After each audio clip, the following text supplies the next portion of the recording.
La France a perdu une bataille, mais la France n'a pas perdu la guerre.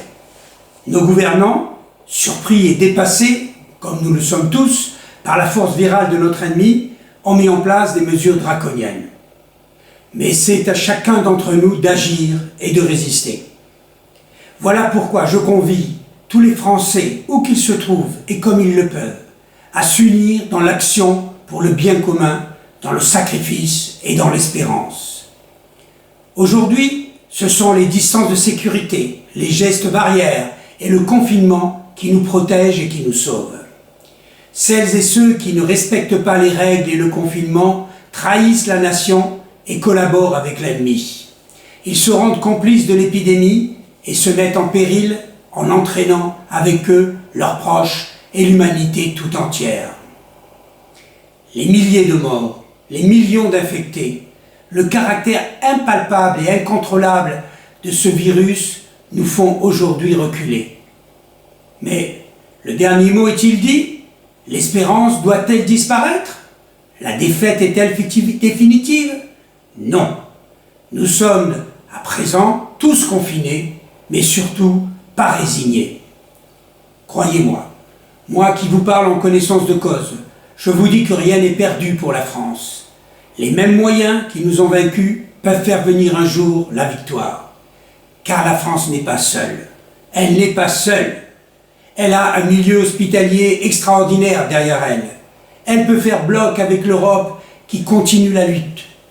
Elle peut, comme l'Italie, utiliser sans limite son immense détermination face à cette crise sanitaire. Cette guerre n'est pas limitée au territoire malheureux de notre pays. Cette guerre n'est pas perdue par la bataille de la France. Cette guerre est une guerre mondiale. Toutes les fautes, tous les retards, toutes les souffrances n'empêchent pas qu'il y a dans l'univers tous les moyens, tous les talents, tout le professionnalisme et toute la créativité nécessaires pour écraser notre ennemi commun. Foudroyés aujourd'hui par ce coronavirus, nous pourrons le vaincre dans l'avenir par un confinement supérieur et total. Le destin de la France, de l'Europe, du monde est bien là. La crise que nous traversons est globale. C'est une crise sanitaire, certes, mais elle est et sera aussi économique, sociale et culturelle. Nous allons changer de paradigme. Dans toutes les crises, il y a des dangers, mais il y a également des opportunités. Moi, actuellement confiné, j'invite les Français et les Françaises qui se trouvent chez eux, avec leurs masques ou sans les masques. J'invite les soignants et les auxiliaires de vie qui se trouvent en milieu hospitalier ou qui viennent à s'y trouver. J'invite les policiers et les gendarmes à tous continuer de lutter et à mieux se protéger.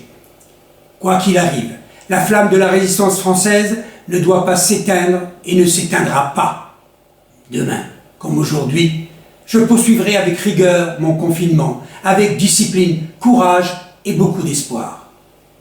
Résistez, respectez les consignes, limitez les contacts, restez chez vous, restez chez vous, restez chez vous.